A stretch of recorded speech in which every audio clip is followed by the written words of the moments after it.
हमेशा सरकार के अदब के नाल बहुत प्यार होंदा, पर अज उन्होंने एक अचनचेत मैं उन्होंने तो उम्मीद नहीं करता सी, बिल्कुल उम्मीद नहीं सी। उन्होंने अचनचेत एक ऐसा बड़ा बयान ते चिंता जाहिर की है। उन्होंने कहा कि अकाली दल का खत्म होना सिखा खतरनाक। उन्होंने कहा कि मैंने बहुत सारी ईमेल आई, बहुत सारे फोन आए। मैं जथेदार साहब तुसी एडी बड़ी उच्ची कुर्सी ते बैठे कि वो ईमेल्स ਜਿਹੜੇ फोन आए तुसी जनतक कर सकते हो ताजो सानू पता लगे कि दुनिया च रहंदे सिख केड़ा सिख है जो अकाली दल दे खत्म होने दे नाल अपने आप को खतरा महसूस कर रहा है या पंथ को खतरा महसूस कर रहा है। कोई ऐसा सिख, बेशक मेरे दाढ़ी केस नहीं है जथेदार साहब, मैं गुरु दे गाने च नहीं हूं, लेकिन तुसी सिख क्यों कहते? ठीक है, तुसी 14 दिसंबर 1920 जो अकाली दल की सस्ते बने सी जथेदार साहब, अकाली दल लोगों की सेवा करने से बने सी। तुसी उस अकाली दल की गल कर रहे हो कि अकाली दल बादल की गल कर, परिवार की गल कर, राजनीतिक पार्टी की गल कर। मैनू जो महसूस होया थोड़ी मैं वीडियो सुनी, मैनू ये लग्या कि तुसी राजनीति की गल कर रहे हो। किहड़े गुरु ने कहा है कि क्या अकाल तख्त ते कि तुसी राजनीति करो, क्या सी तुसी सेवा करो, चैरिटेबल ट्रस्ट बनाओ, कॉलेजेस बनाओ, हॉस्पिटल बनाओ। किन्ने बनाए तुसी? की काम कीते तुसी लोगों के प्रति? तुसी जेड़े अलग अलग अज होर संस्थावां खुल गई थोड़ी बदौलत है। मैं तो तुहानू बहुत चंगा बंदा समझदा, लेकिन की कहता तुसी थानू माफी मंगनी चाहिए अपने बयान की। थानू तो कोई सम्मन ही नहीं कर सकता जिवें तुसी सानू सम्मन कर लेने हो अकाल तख्त साहिब ते। हुण थानू कौन सम्मन करेगा?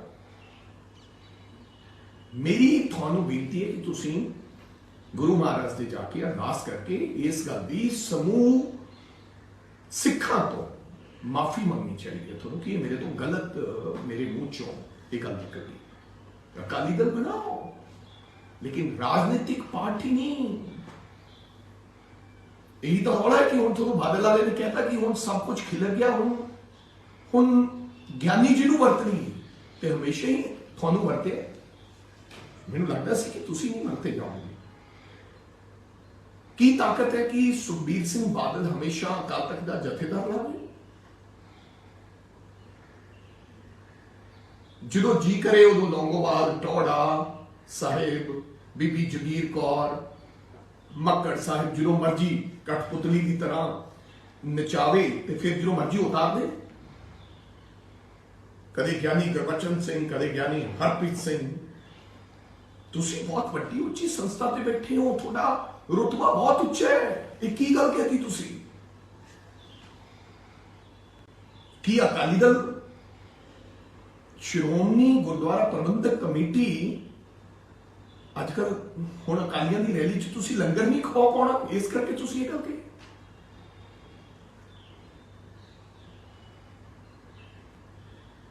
कितनी मदद की तुसी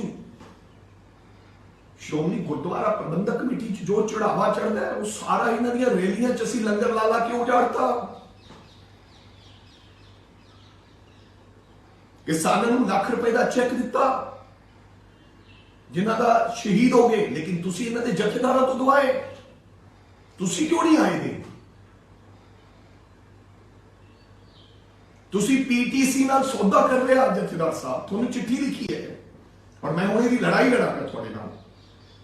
क्यों नहीं तुसी दूसरे चैनलों को इजाजत दिते कि वो मेरे गुरु की बाणी को पूरी दुनिया के विच विखाउण? क्यों कदे पीटीसी को अधिकार दिते भी है तुसी? और तुसी मनते हो कि यह गलत है। कदे भी तुसी लाई हो कि क्या, कदे नहीं क्या कि श्रोमणी गुरुद्वारा प्रबंधक कमेटी का करोड़ों रुपया बादल परिवार पीटीसी के राही केबल के राही खा रहा है। क्यों मोनोपलाइज किया हुआ है? क्यों कला एक ही चैनल चलेगा गुरुद्वारा की गुरबानी विखाने वास्ते? तुसी कदे नहीं बोले क्यों नहीं उत्थे 12 चैनल चलने चाहिए? क्यों नहीं ऑक्शन होनी चाहिए? ये ऑक्शन हो गए जे मेरे गुरु की कोई गुरबाणी विखाना चाहता है तो जो रेवेन्यू आए, पैसा आए, तो गुरु की गोलक च जाए। आई बारी घाटे का बजट दिखा देने हो, कितने जाता है मेरे गुरु का पैसा? कितने जाता है? थोड़े लोग खा जाते हैं। लोगों ने तो शरदा में नाल ट्रकों के ट्रक चढ़ जाते। कितने जाता हो पैसा? ये गल चंगी नहीं है, ये गल गलत है। यानी जी तुसी बिल्कुल गया, बिल्कुल किसी को कोई खतरा नहीं। जिथे मेरे गुरु की गल है उत्थे हजारां जाना कुर्बान करने लिए लोग तैयार हैं। 200 तो वध बार गुरु ग्रंथ साहब महाराज की बेअदबी हुई अकालियों के राज। जिहड़े तुसी कहते हो कि श्रोमणी अकाली दल 14 दिसंबर 1920 वाला श्रोमणी अकाली दल नहीं है। की कुर्बानी है सुखबीर सिंह बादल की? की कुर्बानी है मजीठा साहब की कुर्बानी है किसी होर अकाली दल के व्यक्ति की? मैंने जरा कुर्बानी का दोहराओ। तुसी मास्टर तारा सिंह की तुलना इन्होंने कर रहे हो। की कुर्बानी है ज्ञानी गुरबचन सिंह जी की? तुसी दस दो तुहाडी की कुर्बानी है जथेदार साहब? नहीं, ये बिल्कुल नहीं है। माफी चाहना, मैं थोड़ा सवाल कर रहे हैं, मैं किसी ने तो करना ही पड़ेगा। मैं नहीं तो कोई होर नहीं तो कोई होर। मैनू इन्होंने गलों की कृपा करके ज्ञानी जी हाथ जोड़ के बेनती है थानू, मेरा उत्तर मिलना चाहिए। नहीं तो तुसी माफी मंगो कि बिल्कुल किसी राजनीतिक पार्टी का, बेशक अकाली दल है, किसी का कोई गुरुद्वारा साहब नाल वास्ता नहीं है। इन्होंने गुरुद्वारा दी गोलका से कब्जा करने वास्ते बनाना है। तुसी उल्टा ही कहो क्यों नहीं बनाने ऐसा सिस्टम कि अकाल तख्त का जथेदार कोई संस्थावां मिलके देश दियां दुनिया दियां उलीकणियां बनाउणियां कि एक ऐसा जथेदार बनेगा जिन्ना चकर दुनिया रहेगी, उन्ना चकर वो जथेदार रहेगा। उन्होंने कोई उतारन का किसी को हक नहीं होगा। वो फैसले रहेगा, वो मेरे धर्म के भी फैसले रहेगा, वो मेरे गुरु के जेडे दसे गए मार्गां दे वास्ते फैसले रहेगा। क्यों नहीं बनाओगे? क्यों नहीं एक ऐसा सिस्टम बनाओगे कि देश के तमाम बुद्धिजीवी लोग, देश की तमाम धार्मिक संस्थावां एक ऐसा प्रधान बनाओ कि जिन्हों ओरी जिंदगी जिवें पोप है कि रही दुनिया तक उन्होंने कोई ला नहीं सकता। ये थोड़ी है कि अज बीबी जगीर कौर इलेक्शन शराबा वंडन पियोना के लोगों को प्रधान बना दो तो फिर एक संस्था से कब्जा कर लें, तो फिर उस संस्था को इस्तेमाल करके वो राजनीति के पिंड के विचार काम चलाओ।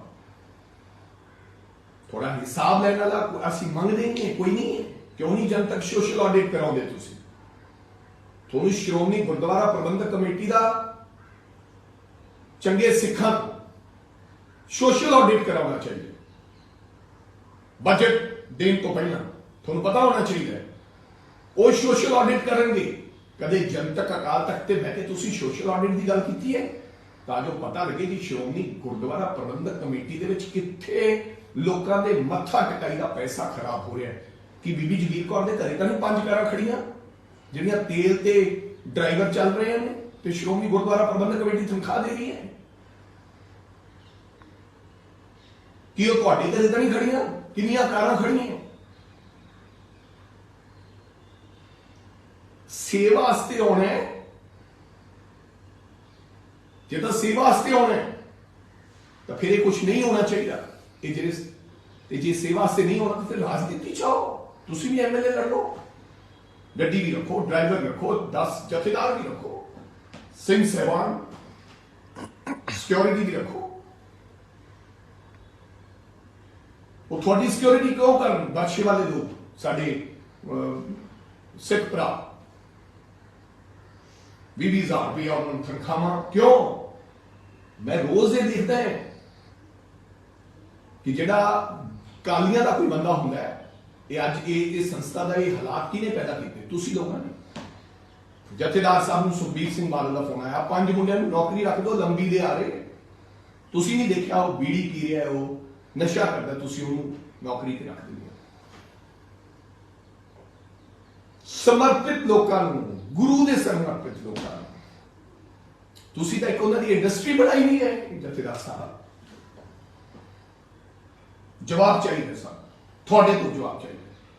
सानू सम्मन तामील करो कितने कौन है गुरु के घर आवा, लेकिन जनता की कचहरी चो थोड़े च गट्स है कि इस बारी सोशल ऑडिट कराओगे तुसी? कराओ श्रोमणी गुरुद्वारा प्रबंधक कमेटी का सोशल ऑडिट,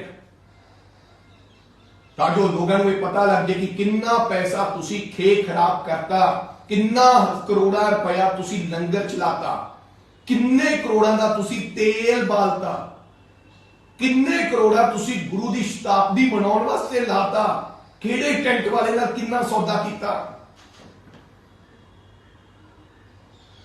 आज तुसी बोलने ते मजबूर करता जथेदार साहब। कब तक पीटीसी तो मेरे गुरु का घर छुड़वाओगे? कदों कदों कदों पीटीसी छड़ेगा? बोलो, जवाब दो। पीटीसी चैनल कदों पंजाब का केबल माफिया मेरे गुरु का घर छड़ेगा? क्या बोली लवाओ, जे थोड़ी सी जरूरत है ना मैं फिर देखा थोड़े च गट्स है, बोली लवाओ कि जेड़ा चैनल सानू वध पैसे मेरे गुरु के घर में देगा, मेरी संस्था में देगा, असी ओनू चैनल ते लाइव करावांगे, नहीं तो फिर सबनू इजाजत दियो। गुरु के घर दे विच पक्षपात, गुरु के घर विच और किन्ने सालों का, ते जिन्ना रेवेन्यू का फर्क आएगा आप उन्ना पैसा बादल आ लिया तो क्लेम करो, चिट्ठी लिखो कि तुसी इन्ना पैसा गुरु का देना है। छड्डो लोगों को गोली मारो, किसी का पैसा कितना देना, कौन कितना लुट गया, मैनू दे लो, मैं लिया संस्था चैनल्स वाले जेडे हजारों करोड़ रुपया देने को तैयार है, मोनोपोलाइज करके तुसी करोड़ा रुपया गुरबाणी दे राही वो चैनल कमा रहे, करोड़ा रुपया जनता नू समझ नहीं है बेचारी नू। पीटीसी खबर सुन करके नहीं कोई ला रहा, गुरबाणी सुन वास्ते हरेक दे घरे पीटीसी वाला। क्यों? क्योंकि तुसी मेरे गुरु के घर नू भी ताला लाया गया है, तुसी लोगों ने। सो मेरी बेनती है, किसे नू खतरा नहीं है और ये जरूरी है। करे करावे आपे आप, वो मेरे गुरु दे भाना है, इस करके उन्हें क्या कि हुण उन्हें करे देर है, देर नहीं, इस करके सफाया हो गया तो थोड़ी चिंता होगी। एक धार्मिक संस्कार तुसी लोगों के मन फिके पा देने, थोड़े करके नहीं चलता, थोड़े करके किसी जथेदार दे करके गुरु का घर नहीं चलता। गुरु का घर लोगों के मन में हिरदे में लोगों के प्रति करता है, इस करके गुरु का घर चलता। सो मेरी थोड़ी बेनती है जथेदार साहब, माफी चाहना है थोड़े को, हाथ जोड़ के बेनती है, प्लीज आपके बयान ते तुसी माफी मंगो, मेरी ये बेनती है। नहीं तो मैनू थोड़े दर ते आके बैठना पड़ेगा, दर ते आके बैठना पड़ेगा, थानू माफी मंगनी पड़ेगी। तुसी एक गलत बयान दे दिता है और इस तो माफी बिल्कुल थानू, नहीं तो उस गद्दी ते रहने का कोई हक नहीं, उस उच्च स्थान से बैठने का थानू कोई अधिकार नहीं है। तुसी किसी एक दा अगर इस तरह गल करोगे, इस सब का साझा है। मेरे गुरु ने की क्या सी, मेरे गुरु गोबिंद सिंह जी महाराज ने, कलगीधर पातशाह ने, मैनू तो पता नहीं है, सब एक है। तो जात पात की कभी गल ही नहीं की, कौन खतरे च है? पहला बादल वाले का कहते होंगे सी पंथ खतरे च है, हुण तुसी कहण लग पे। वाह जथेदार साहब, ज्ञानी जी मेरी बेनती है, कृपा करके हाथ जोड़ के माफी मंगो जनता, नहीं आपके अहदे तो इस्तीफा देके आपका घर चलाओ। धन्यवाद। वाहिगुरू जी का खालसा, ਵਾਹਿਗੁਰੂ ਜੀ ਕੀ